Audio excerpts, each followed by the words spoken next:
जो हाशमी है उम्मी लक़बी, जो हाशमी है उम्मी लक़बी, वो मेरे नबी है, मेरे नबी, वो मेरे नबी है।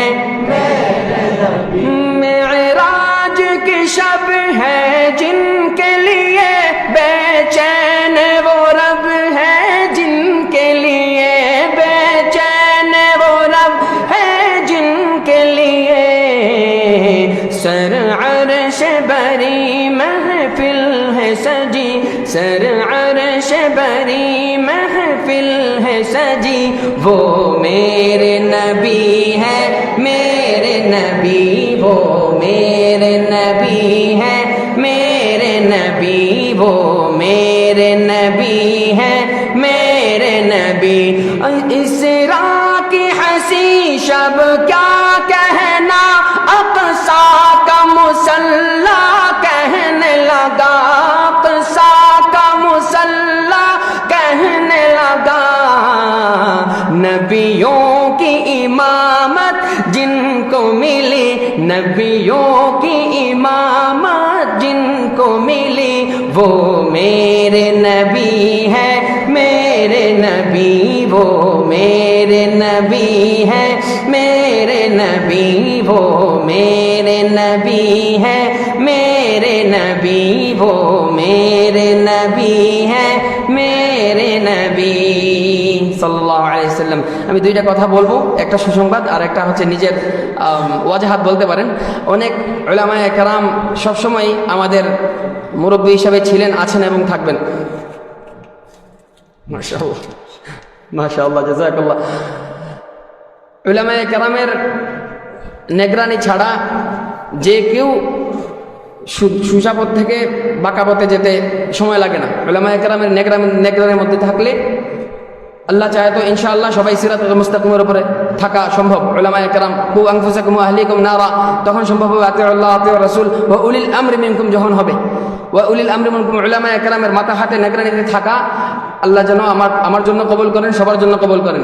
কয়েকদিন আগে একটা টপিক এমন ছিল যে সবাই মনে করতেন যে উলামায়ে কেরাম এই নাশিদকে ভালোবাসেন না, বিশেষ করে সবার আঙুল ছিল ভাইয়ের প্রতি যে কিছু বিষয়ে কিছু আমাদের ঘরানারই অনেক শিল্পী ভাই নাশিদের মধ্যে অল্প স্বল্প আওয়াজের ব্যবহার হয়েছে ব্যাকগ্রাউন্ডে। অনেকেই বলেছেন যে মুখ দিয়ে ব্যবহার করেছেন, অনেকেই বলেছেন যে বাদ্যযন্ত্র ব্যবহার করেছেন। আমি ওইদিকে যাচ্ছি না, কিন্তু একটা কিছু ব্যবহার হয়েছে এটা সবাই মানতে রাজি। এই ব্যবহার হয়েছে দেখেই উলামায়ে কেরাম কয়েকজন কথা বলেছেন যে নাশিদ শিল্পীরা যে এই ব্যবহার করে, এই ব্যবহারটা কি হচ্ছে আসলে এটা যদি ক্লিয়ার না করা যায়, আম জনসাধারণ যারা তারা মনে করবে যে নাশিদের মধ্যে বাজনা ব্যবহার হচ্ছে, তারা গান থেকে যে নাশিদে ফিরছে, এই নাশিদ থেকে আবার গানে ফিরে যেতে বাধ্য। এই দরদ নিয়ে, এই দুঃখ নিয়ে উলামায়ে কেরাম কথা বলেছেন। অনেকেই আমাকে বলেন যে আমাকে প্রায় বলছেন তোমাদেরকে তো অমুক হুজুর অনেক ধরান দিল। আমি বলছি অবশ্যই না, যদি আমার ভুল হয়ে থাকে, আমি ছাত্র মানুষ, এখনও সবার ছোট। উলামায়ে কেরাম আমাকে কান ধইরা ভুল বুঝাই দেবেন এবং এই ভুল মাইনা নিয়ে আমি শুদ্ধ পথে যেতে আসতে পারি। আল্লাহ তাআলা সবসময় আমাকে তৌফিক দান করুন। এবং একটা কথা সবাই মনে রাখবেন, আহলে দেওবন্দের যত শায়ের আছেন সবাই উলামায়ে কেরামের মাথা হাতেই আছেন। যে উলামায়ে কেরাম যেভাবে বলবেন সেভাবেই সবাই চলতে বাধ্য। ইল্লা যদি কেউ থাকে ওইটার হিসাব আহলে দেওবন্দের উলামায়ে কেরাম বা আমরা শিল্পীরা তারা নেব না। এই কথাটা পরিষ্কার করার জন্য আমি আজকে নিয়ত করে আসি নাই, হঠাৎ এখানে বসার পরে আমার দিলে আসলো আমি এটা বলা জরুরি, এজন্য বললাম।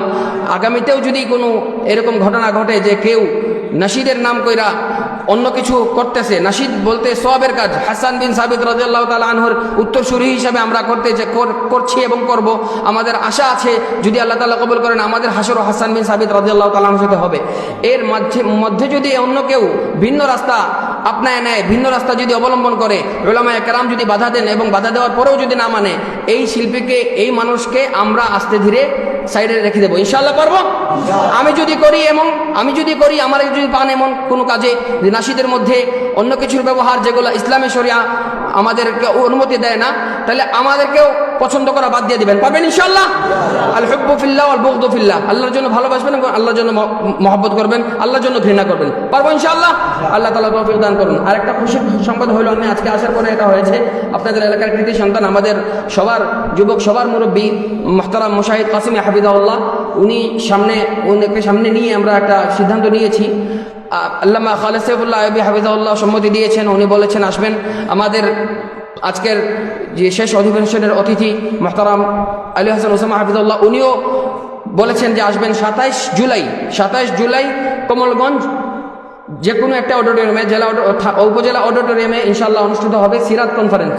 যুবক যারা আছেন তাদের সাথে আমি আবারও দেখা করতে আসবো এই সিরাত কনফারেন্সকে সফল করার জন্য। আপনাদের সবার সহযোগিতা ভালোবাসা যেভাবে ছিল সেরকম আরও বেশি চাই। আল্লাহ তালা সবাইকে কবুল করুন।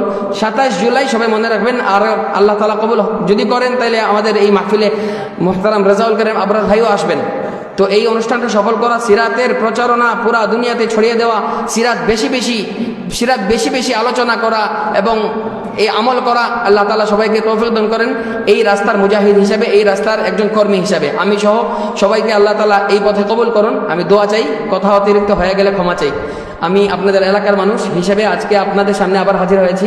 আল্লাহ যেন বারবার এমন হাজির হওয়ার তৌফিক দান করেন, আল্লাহর জন্য, আল্লাহর রসুলের জন্য দোয়া চাই। আসসালামু আলাইকুম ওয়া রাহমাতুল্লাহি ওয়া বারাকাতুহু।